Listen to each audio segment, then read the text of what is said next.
Dans l'actualité également, ces images saisissantes, vous allez le voir, celles d'un pays complètement à l'arrêt. Les Japonais ont commémoré tout à l'heure les 3 ans du tsunami et de Fukushima. Frédéric Crotin.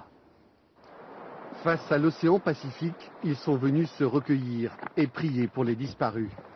Il y a 3 ans, jour pour jour, à 14h46 précisément, un tremblement de terre venait frapper cette région au nord-est du Japon.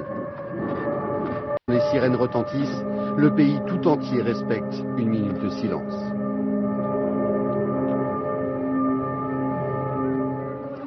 Dans toutes les mémoires restent gravées les images de la triple catastrophe.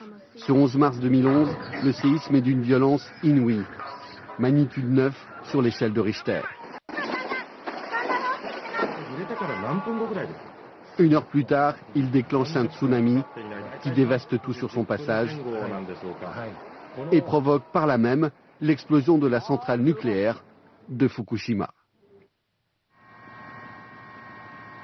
3 ans après, cette centrale est évidemment hors service. Son démantèlement prendra des années.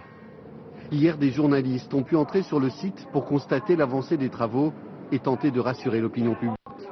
Mais ce qui préoccupe les autorités, c'est la contamination de l'eau et les fuites dans le sous-sol. Par peur de la radioactivité, de nombreuses villes aux alentours ont été désertées. C'est le cas de Nami, à quelques kilomètres de la centrale. Il y avait autrefois 20 000 habitants.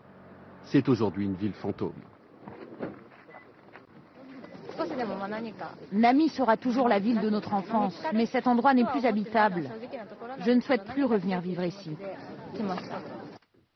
À Tokyo ce matin, dans un message solennel, l'empereur Akihito s'est recueilli lui aussi en souvenir des 20 000 disparus.